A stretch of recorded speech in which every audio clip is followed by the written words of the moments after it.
Mesdames, Mesdemoiselles et Messieurs, bonsoir et bienvenue sur Numidia TV pour le 19-15. Sans plus attendre, découvrons les principaux titres de ce mercredi 14 octobre. Monsieur Sellel appelle le secteur bancaire, privé et public confondu à rationaliser les dépenses dans les investissements.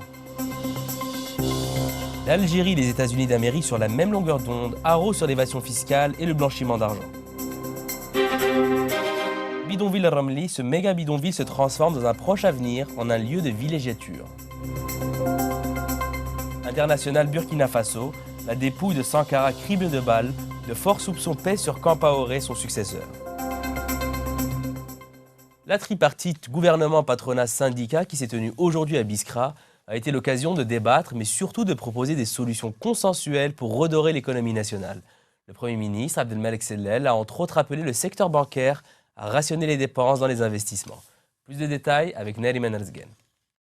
Lors de son allocution d'ouverture, le Premier ministre a réitéré la conviction du gouvernement de mettre l'entreprise au centre des décisions qui seront prises. Il ne peut y avoir de pays industrialisés sans force agricole, a réaffirmé M. Sellel lors de l'ouverture des travaux de la 18e réunion de la tripartite gouvernement, syndicats et patronat. Le Premier ministre Abdelmalek Sellel a exhorté les banques privées à ne pas se cantonner au financement du commerce extérieur, tout en appelant les banques publiques à rationaliser la gestion des crédits à l'économie. Selon M.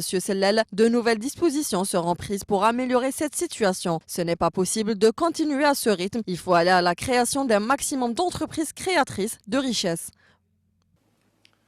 سترافق كل المؤسسات المالية أصحاب المشاريع من خلال تطوير القرض الموجه للاقتصاد لكريدي الإيكونومي التي سجلت في سنة 2015 تقدما بنسبة 22.7%، ولكن يجب رفعها أكثر لفائدة المتعاملين الاقتصاديين.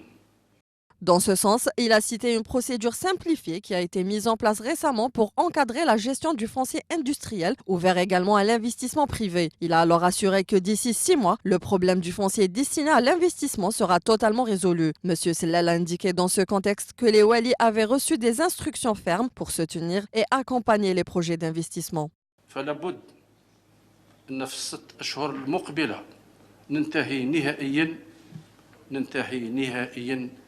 من عائق ما يسمى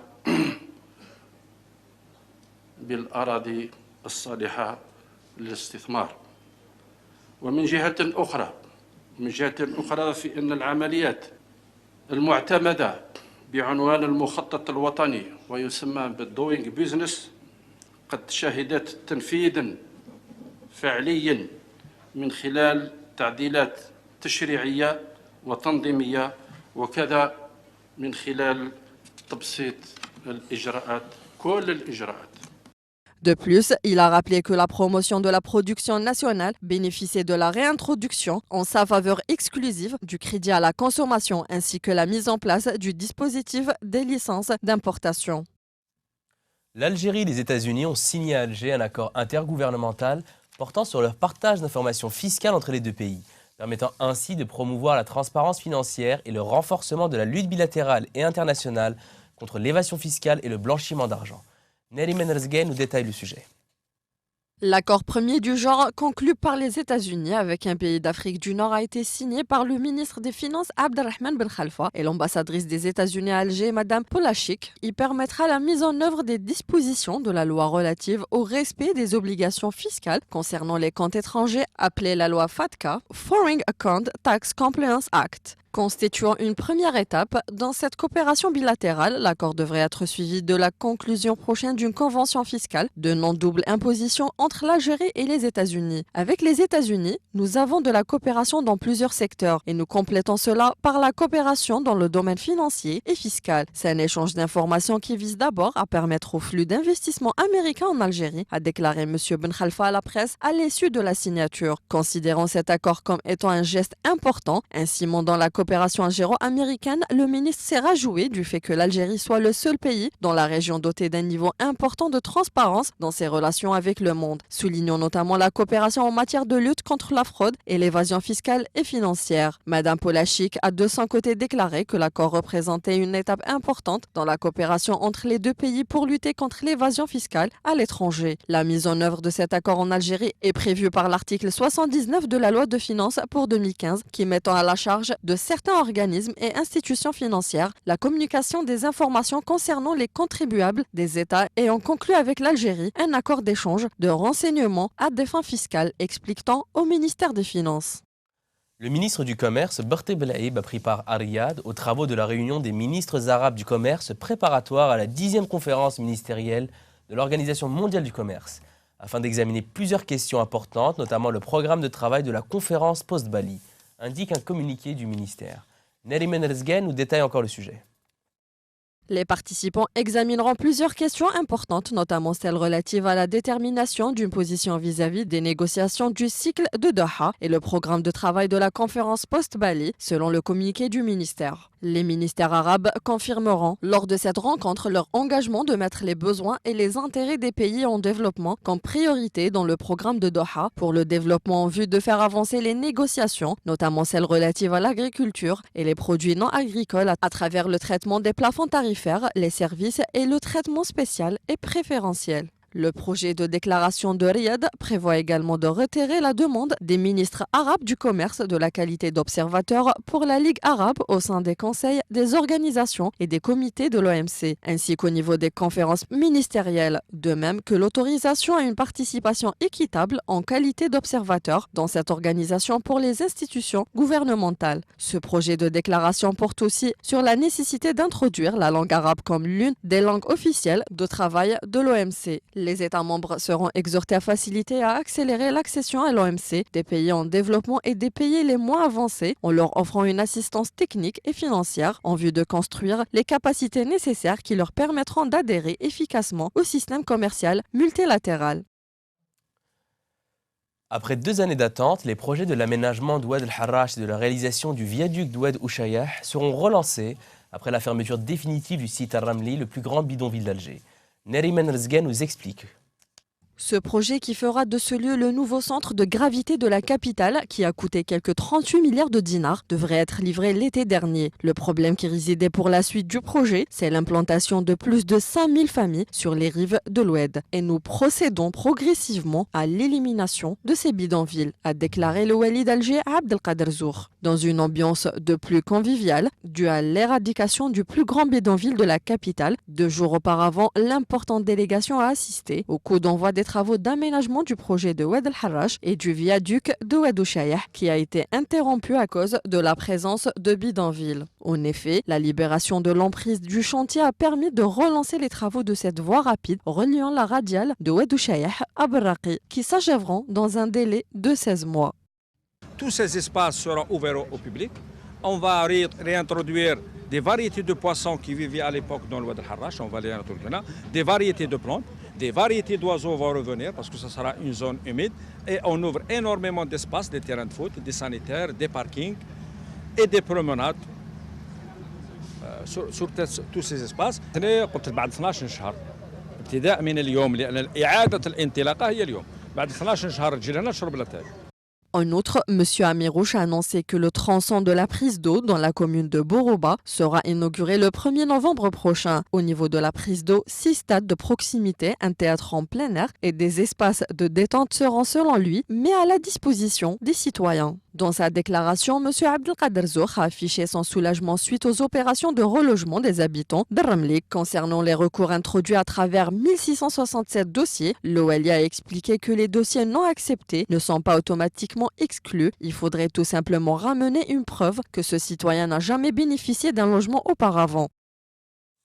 Santé, avant même le lancement officiel prévu le 18 octobre prochain de la campagne de vaccination contre la grippe saisonnière, le vaccin antigrippal est déjà disponible dans les pharmacies. Selon les spécialistes, c'est les bons moments pour se faire vacciner, surtout pour les personnes âgées et les malades chroniques. Neriman Rezgen nous explique le sujet.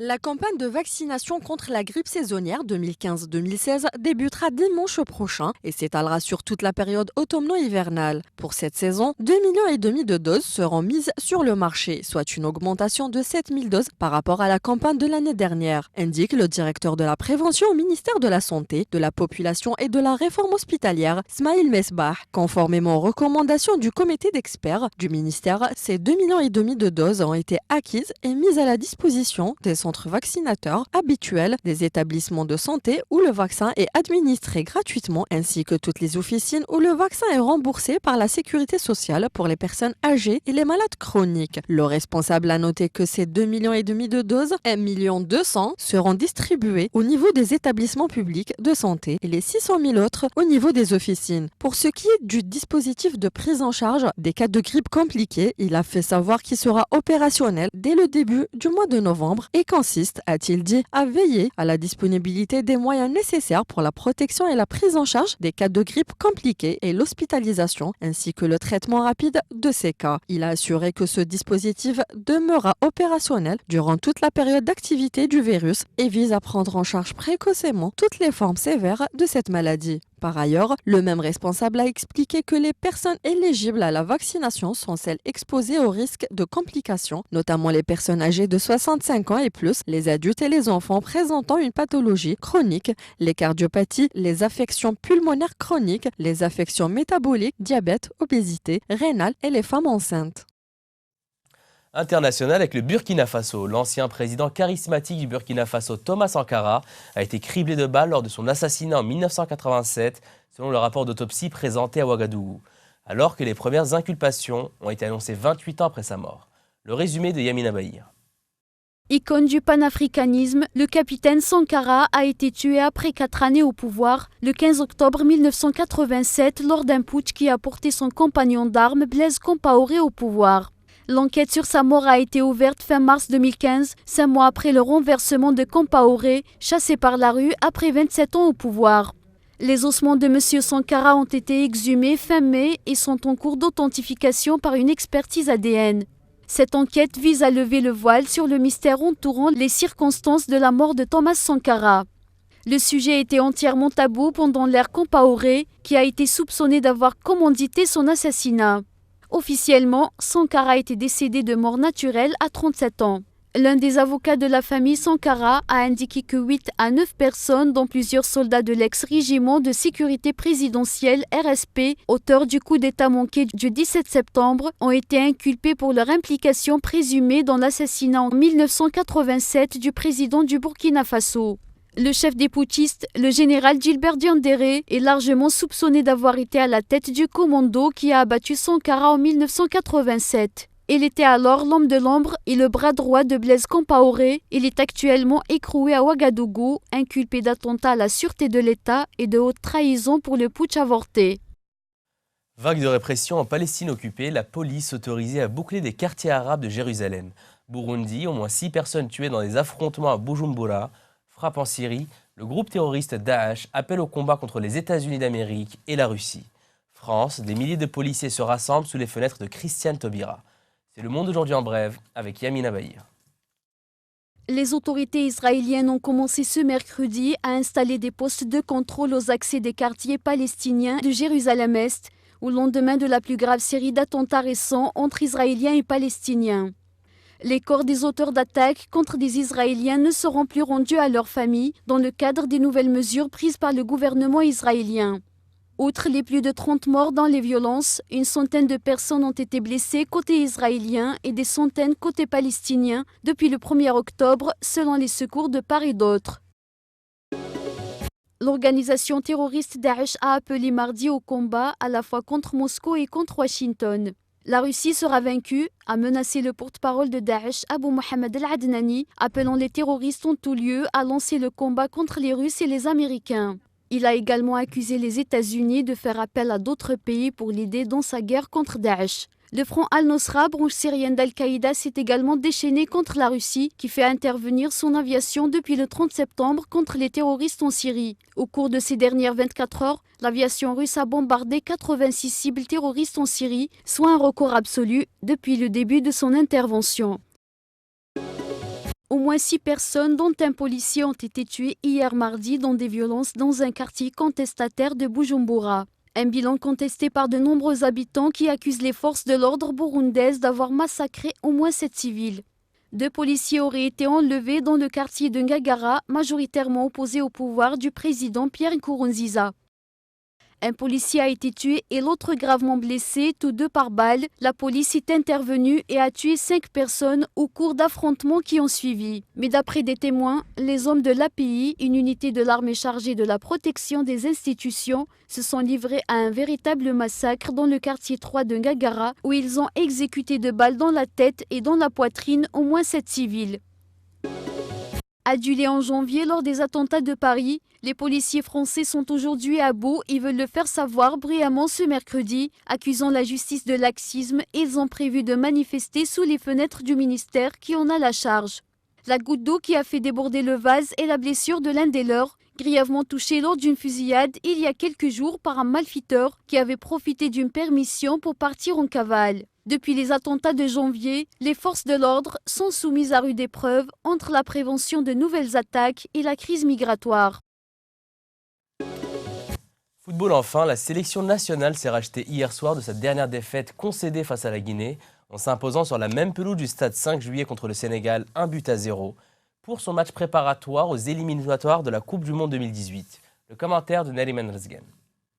Face à une équipe du Sénégal très rugueuse, volant en bloc et perçant systématiquement le porteur du ballon, les Algériens ont eu beaucoup de mal à développer leur jeu habituel, surtout avec les changements opérés au niveau du 11 rentrant. Comme attendu, Christian Gourcuff a procédé à un petit turnover dans son effectif de départ en incorporant 4 nouveaux joueurs, à savoir Ziti, Belkaraoui et Bedbouda en défense, Boundjah en pointe de l'attaque ainsi que Brahimi et Mesloub qui avaient déjà joué face à la Guinée. Pour le reste, le coach national a reconduit Dora dans les bois, Medjani, Taider, Mahrez et Ferouli. Contrairement au match précédent, la première mi-temps contre le Sénégal a été très faible en occasion de scorer. Les deux formations ont fait jeu égal et aucune des deux équipes n'a réussi à prendre l'ascendant sur l'autre. Il aura fallu attendre au-delà de la demi-heure de jeu, 36e minute, pour assister à la première action dangereuse des Verts. Ferouli profite d'une contre-attaque rapide pour se présenter face au Diallo malchanceux. Le joueur du FC Valence glisse et sa frappe est trop molle, n'inquiète guère le portier sénégalais. Les Lions de la Teranga ont répliqué 4 minutes plus tard sur une action similaire, mais l'intervention réussie de Doha a évité le pire à l'Algérie. Enfin connaisseur, le public du 5 juillet venu en nombre n'a pas caché son mécontentement quant à la prestation des Verts dans ce premier half, tentant en sifflant son équipe et tentant en scandant le nom de l'ancien sélectionneur national Vahid Alilozovic. La prochaine sortie des Verts aura lieu le mois prochain à l'occasion du deuxième tour des éliminatoires de la Coupe du Monde 2018, zone Afrique, opposée à la Tanzanie. L'Algérie jouera le match aller à Dar es Salaam le 14 novembre avant d'accueillir son adversaire le 17 du même mois.